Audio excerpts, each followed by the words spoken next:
Assalamualaikum warahmatullahi wabarakatuh. Perkenalkan, kami dari kelompok 13 Surveillance, Program Studi Kesehatan Masyarakat, Fakultas Kedokteran Universitas Lambung Mangkurat, Angkatan tahun 2019.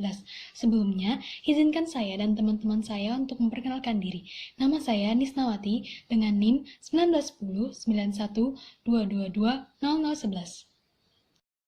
Nama saya Noni Rianti, NIM 19109123200013. Nama saya Nur Taibah, NIM 19109122200038. Nama saya Nur Hakiki, NIM 19109123200009. Nama saya Nuraida dengan NIM 19109122200025. Di sini kami akan menjelaskan tentang tahapan-tahapan surveillance penyakit tuberkulosis.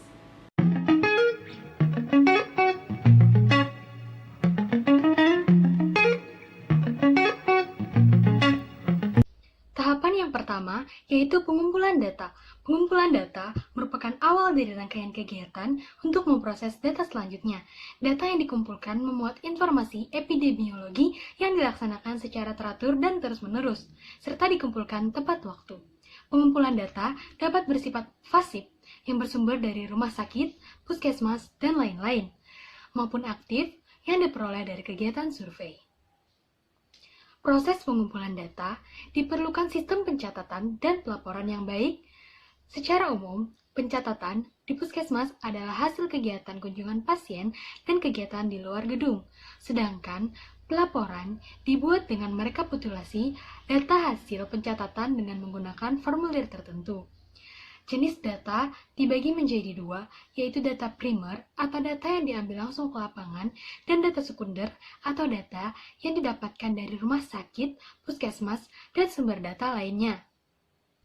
Adapun tujuan spesifik dari pengumpulan data yaitu menentukan kelompok resiko terbesar dari penyakit, menentukan jenis agen dan karakteristiknya, menentukan reservoir dari penyakit infeksi, memastikan keadaan berlangsungnya transmisi, dan mencatat kejadian penyakit secara keseluruhan. Selanjutnya, sumber-sumber data surveillance antara lain, yang pertama yaitu pencatatan kematian, yang kedua laporan penyakit, yang ketiga laporan KLB atau wabah, yang keempat pemeriksaan laboratorium, yang kelima penyelidikan peristiwa penyakit, yang keenam penyelidikan wabah, yang ketujuh survei penyakit, yang kedelapan penyelidikan tentang distribusi vektor dan reservoir, yang kesembilan penggunaan obat-obatan sera dan vaksin, yang kesepuluh keterangan tentang penduduk serta lingkungannya, dan yang terakhir rumah sakit, praktek umum, absen kerja, sekolah, dan SKRT.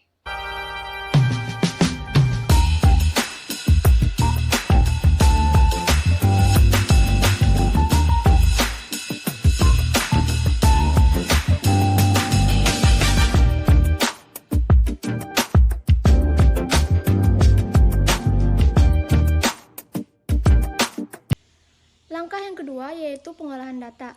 Sebelum data diolah, data akan dilakukan pembersihan, koreksi, dan cek ulang. Data tersebut akan dilakukan pengolahan untuk mencapai tujuan surveillance.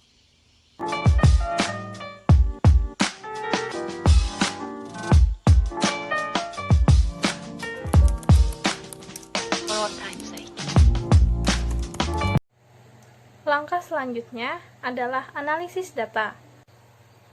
Analisis data dilakukan secara deskriptif, yaitu dengan menggambarkan komponen sistem dan atribut sistem surveillance, serta membandingkan hasil yang diperoleh dengan buku pengendalian TB. Informasi yang diperoleh akan disampaikan ke dalam bentuk tabel dan juga narasi. Analisis deskriptif merupakan bentuk analisis penelitian data yang dilakukan untuk menguji generalisasi hasil penelitian berdasarkan satu sampel. Analisis deskriptif terbagi lagi menjadi yang pertama, analisis data menurut waktu. Analisis ini membandingkan jumlah kasus yang diterima selama interval waktu tertentu dan membandingkan jumlah kasus selama periode waktu sekarang dengan jumlah yang dilaporkan selama interval waktu yang sama dalam periode waktu tertentu.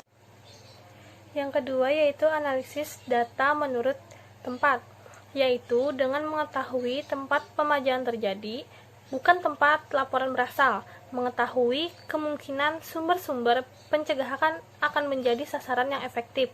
Menggunakan komputer dan perangkat lunak untuk pemetaan spesial memungkinkan hasil analisis yang lebih canggih.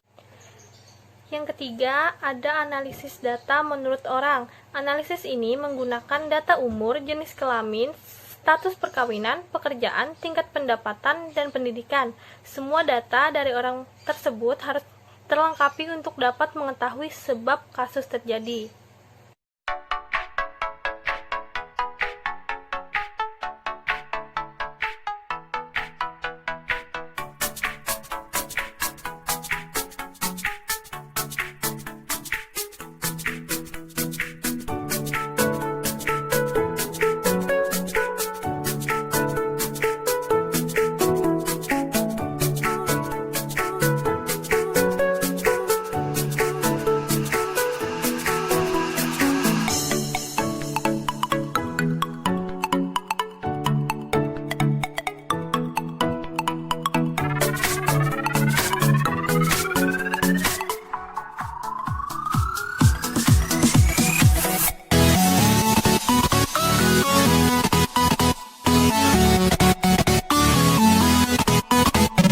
Selanjutnya adalah melakukan interpretasi data. Interpretasi data merupakan sebuah bentuk kegiatan untuk melakukan penggabungan terhadap hasil dari analisis yang sudah dilakukan sebelumnya dengan berbagai macam pertanyaan, kriteria maupun standar tertentu. Fungsi dari interpretasi data adalah untuk mengevaluasi atau merefleksikan proses dan hasil perbaikan penelitian yang telah dilakukan. Bagaimana cara menginterpretasikan hasilnya? Yang pertama, membuat ringkasan hasil-hasil utama. Yang kedua, melakukan kenapa hasil penelitian terjadi. Yang ketiga, mengungkapkan keterbatasan dalam penelitian ini. Dan yang keempat, memberikan saran untuk penelitian lanjutan.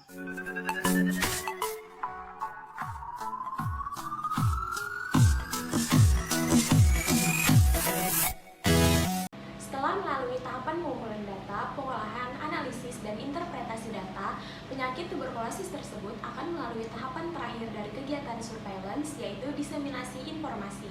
Diseminasi ini merupakan kegiatan penyebarluasan informasi yang akan kita dapatkan setelah melalui tahapan sebelumnya. Jadi, data tentang tuberkulosis tersebut dikumpulkan, kemudian diolah, dianalisis, dan diinterpretasi sedemikian rupa sehingga informasinya mudah dimengerti dan dimanfaatkan untuk menentukan arah kebijakan kegiatan, upaya pengendalian, dan evaluasi terhadap penyakit tuberkulosis tersebut.